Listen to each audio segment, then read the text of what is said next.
Pessoal, o preço da matéria-prima do Whey Protein mais do que dobrou. Porém, a boa notícia é que o melhor custo-benefício ainda continua sendo na Growth Suplementos. O Whey Protein de 1 kg com 250 gramas de creatina monoidratada por R$ 179,90. Sem falar que agora a Growth também tá com Daily Whey, que eu recomendo você olhar a tabela nutricional, mas já te adianto, tá? Tem 22 gramas de proteína. E pra você, o Whey Gourmet, rapaziada, exatamente, tá certo? Olha lá, confere, utiliza o cupom Carlos que ajuda muito, tamo junto. Fala, rapaziada, tranquilidade, Carlos, analista aqui.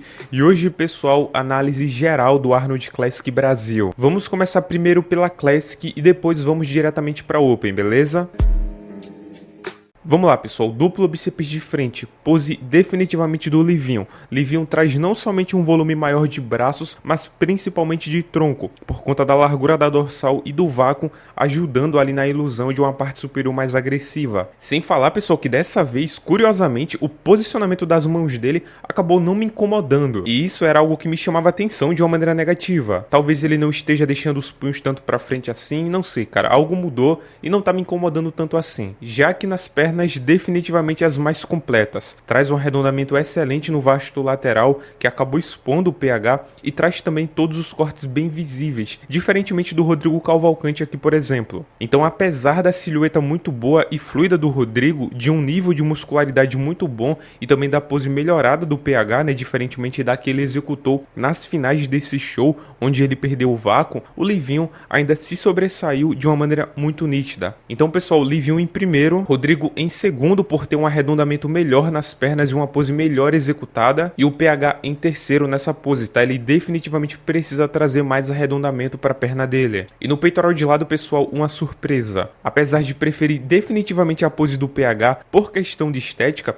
a fluidez dele ali de peito, ombros e braços com a parte inferior é definitivamente melhor. O Livinho aqui é claramente mais largo, né, cara, de tronco do que de pernas, então isso acaba criando, tá certo, um certo desbalanço que, ao meu ver, acaba pesando muito para a parte da estética e, obviamente, né, da proporção da pose como um todo. Ainda assim, pessoal, eu não vi uma dominância nessa pose do PH que eu esperava que pudesse acontecer. E o motivo é muito simples. O Livinho, ele tá com um aspecto mais vivo no físico dele. E eu acredito que o brilho que ele tá aqui nas prévias foi o que deu essa vantagem para ele. Você vê que a pintura ali do PH, né, ela tá meio opaca. Então o Livinho acabou ficando muito mais valorizado em relação aos cortes nessa separação muscular. Já o Rodrigo é definitivamente o menos impressionante nessa pose em específico. Como ele tem um posterior de perna mais encurtado, né, o formato ali do bíceps femoral, o aspecto de preenchimento então acabou ficando prejudicado. Inclusive, pessoal, me pergunto, será que se ele não conseguir deixar o posterior de perna mais relaxado, não usar tanta ativação assim, tanto de posterior como de glúteo,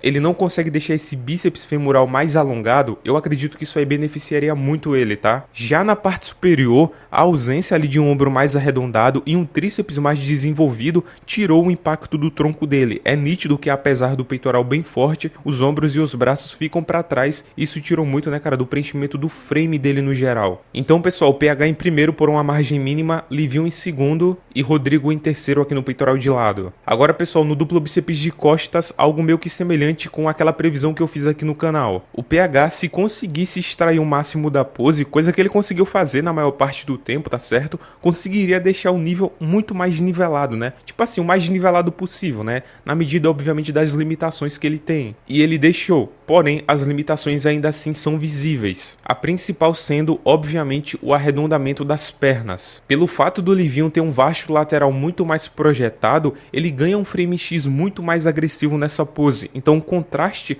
da largura das pernas para a linha de cintura é muito forte para ser vencido só por condição ou muscularidade. E como o nível desses dois fatores está bem semelhante, né, em especial nessa pose, sendo que o Livinho até me parece estar um pouco mais condicionado em relação ao posterior da perna, fica então uma pose óbvia para ele. Então, pessoal, Livinho em primeiro, tá certo? Pelo frame X mais completo, nível de muscularidade muito encaixado no frame dele, em uma simetria quase que perfeita, e PH em segundo vencendo o Rodrigo. Aí você pergunta por quê? É simples, tá, pessoal? Porque o Rodrigo, apesar da parte superior bem condicionada e com detalhes bons nos músculos escapulares, ficou em clara desvantagem no latíssimo do dorso, né, no frame dos músculos escapulares e também no condicionamento de toda a parte inferior. Tipo assim, ele ocupa mais espaço na perna do que o PH, tá certo? Mais espaço sem detalhes não faz muita diferença. Na verdade, não gera vantagem pro atleta. Se você tá ocupando mais espaço, pelo menos um nível de detalhamento você tem que ter para que esse espaço ele seja justificado como uma vantagem para você. E como os posteriores da perna do PH estão mais marcados, né, condizente com o glúteo, para mim é uma vantagem clara para ele. Sem falar, né, pessoal, do desenho do lado de cima do dorso, que é muito mais visível no caso do PH em relação ao Rodrigo. Agora, pessoal, vamos pro abdominais e coxas. Livinho definitivamente ganha, tá? Ele tem um frame mais preenchido, né? A caixa torácica dele fica um absurdo de larga, contrastando muito bem com a cintura, e a dorsal fica muito projetada, e a ativação das pernas dele é praticamente perfeita do início ao fim da pose. E como ele não se expõe, né, tentando contrair a parede abdominal, ele fica totalmente seguro na pose. Coisa, pessoal, que o PH não fez. A parede abdominal do PH, pessoal, não é muito marcada e nem muito simétrica. Comparando com a do Rodrigo, inclusive, fica nítida a diferença. E como o tronco do PH é um pouco menos preenchido, afinal, né, pessoal, ele é um cara mais longilíneo, tá, em relação à estrutura, a diferença ela se faz muito óbvia. E juntando com o fato de que o Rodrigo tem mais projeção de pernas, apesar de menos cortes, né, por conta de uma ativação ali que tá sendo mal executada, ele definitivamente ganha essa pose do PH ainda assim, tá? Com o vácuo ou sem o vácuo. Agora, pose clássica favorita. Pessoal, aqui eu retiro o que eu disse sobre a pose do Livinho no vídeo anterior, tá? Se ele ainda estava procurando uma pose clássica, se ele ainda estava em dúvida, né, se pode ou não oficializar essa pose aí como a pose clássica dele, eu acredito que agora ele não tá mais com dúvida nenhuma. Como é difícil achar para ele uma pose que mostre todos os pontos fortes e esconda também, obviamente, né, os poucos pontos fracos que ele tem, eu acredito que essa daqui tá fazendo o trabalho de uma maneira perfeita. Ele esconde o peito com um formato diferente, mostra o braço forte, consegue um vácuo muito fundo, então tá valorizando, né, a caixa torácica e ainda consegue uma ativação de pernas minimamente boa para pose. Pro caso do Livinho, como eu falei para vocês quase agora, me parece uma pose perfeita. Já o PH, pessoal, se fez um baita desfavor aqui, tá? Essa pose dele escondeu ele por completo. Colocou ele na altura dos adversários, né, em questão ali de estatura, e apesar de ser muito boa, cara, para mostrar a espessura das costas dele por completo e os detalhes também ali no glúteo, não é uma pose que chama atenção, pelo menos não por enquanto, tá? A pose do Rodrigo, que eu acredito que é o cara que ele tá batendo de frente aqui na pose clássica, é brilhante, foi bem executada. Não é isso, tá, pessoal? Com a estrutura que ele tem, com as proporções que ele tem, ele pode definitivamente melhorar muito essa pose. Ativar melhor as pernas, usar uma base mais lateralizada, né, para adicionar mais estilo pra pose, mas entre essas duas poses, quem vocês acham que os árbitros iriam escolher? Muito provavelmente, né, pessoal, a pose frontal. E como o PH, quando fazia a pose frontal dele, acabou pecando na execução dela também, eu não acho que ele conseguiu fazer o suficiente para mudar essa pose a favor dele, sabe? Se ele tivesse começado com a frontal primeiro, para depois ir para a pose do Arnold no duplo bíceps de costas no quarto de volta, como ele fez nas finais desse evento, aí sim faria sentido, até porque o combo ele fica muito mais fluido, muito mais bonito, como vocês estão vendo aqui agora. Porém, pessoal, nas prévias, que geralmente é o que mais vale, ele começou o combo ao contrário, fazendo primeiro o duplo bíceps no quarto de volta e depois indo para a pose de frente, e aí obviamente, né, eu acredito que ele perdeu muito do impacto. Então, pessoal, sendo bem honesto com vocês aqui, apesar de conseguir ver um argumento para que o PH ficasse em segundo, eu ainda assim achei um resultado muito justo. Livinho, obviamente top 1, tá certo? O Rodrigo Cavalcante mereceu esse top 2, ele tava com um físico muito bom, e o PH, apesar das melhorias, tem alguns pontos ali que ainda ele pode trazer para deixar o físico dele mais impactante, mais completo. Agora, pessoal, aqui na Open eu gostaria de fazer um pouco diferente, tá? Eu quero dividir o confronto, tá, por blocos, fazer algumas observações ali, sem necessariamente analisar o confronto por completo, pose a pose, beleza? O duplo bíceps o Pérez ganhou por conta de uma cintura mais fina, o vácuo tá ajudando muito e por ter também braços mais fortes. Porém, pessoal, ponto de atenção aqui pro Pérez novamente em relação às pernas, que inclusive tá, se estende até a expansão de dorsal de frente. Ficou nítido, tá, pessoal, que com essa nova finalização, ele atingiu sim um grau a mais de qualidade de separação muscular nos grupamentos inferiores. Porém, pessoal, em questão de pose, era nítido que ele não estava trazendo os 100% dos detalhes a todo momento. E isso, né, pessoal, acabou deixando algumas poses bem parelhas, tá? Como, por exemplo, a expansão de dorsal de frente. Nas prévias aqui, ó, você consegue ver que com o Nescau bem atento, né, com a ativação, e o Pérez não, a pose ficou muito próxima. Preferi, inclusive, tá, pessoal, do Nescau. E já nas finais, com o Pérez mais encaixado na pose, o preenchimento dele acabou se sobressaindo, né, cara? Apesar do Nescau mostrar nitidamente mais detalhes, né? Você vê mais separação muscular nele. Ou seja, pessoal, mesmo que o Pérez não consiga aprofundar 100% os cortes da perna, trazendo pelo menos um mínimo de separação, né, ali no reto femoral, tá, com o vasto medial e o vasto lateral. Claro, né, jogando os adutores para frente também, que é muito importante. Ele já ganhou um físico muito mais agressivo no geral. Ele fica bem volumoso, bem preenchido, e isso dá vantagem para ele, mesmo que ele não consiga ganhar do Nescau em relação a detalhamento muscular, especialmente nessa pose. Agora, pessoal, o que não podemos falar que é só questão de execução de poses é em relação às poses laterais. No tríceps de lado até que vai, tá certo? O Pérez, ele pode ficar melhor com alguns ajustes, inclusive, né, comparando aqui das prévias para finais, é nítido que apenas uma pequena rotação do tronco beneficiou ele demais. Porém, aqui no peitoral de lado, a pose é definitivamente do Nescau por conta de grupamentos musculares que são bem mais destacados do que em relação ao Pérez. O arredondamento do peito e como ele flui também com os ombros, né? Cara, olha como toda a parte superior do Nescau tem um aspecto 3D, enquanto o Pérez, talvez, né, por ter chegado bem seco, um pouco flat, diria, tá certo? Não conseguiu bater de frente em relação a isso, apesar de que na parte inferior da pose ele estava melhor. E isso aconteceu aqui também no mais musculoso, pessoal. Olha o aspecto de fluidez entre braço, ombro e peitoral do Nescau. Assim, cara, a separação, né, da parte superior do peito dele é incrível. E o Pérez, né, apesar de estar com os ombros bem grandes, ele não tá com o mesmo 3D ali no peito e nos braços. Isso é muito evidente e colocou, né, uma diferença ali bem considerável nos dois, nessas duas poses em específico, onde o peitoral, né, e o ombro entram muito para jogo. Mas o confronto, pessoal, foi decidido aqui, nas poses de costas. O Leandro Pérez, além de uma pose praticamente perfeita, onde ele ativa bem a dorsal, deixa os músculos escapulares em excelente amplitude, posiciona os braços muito bem,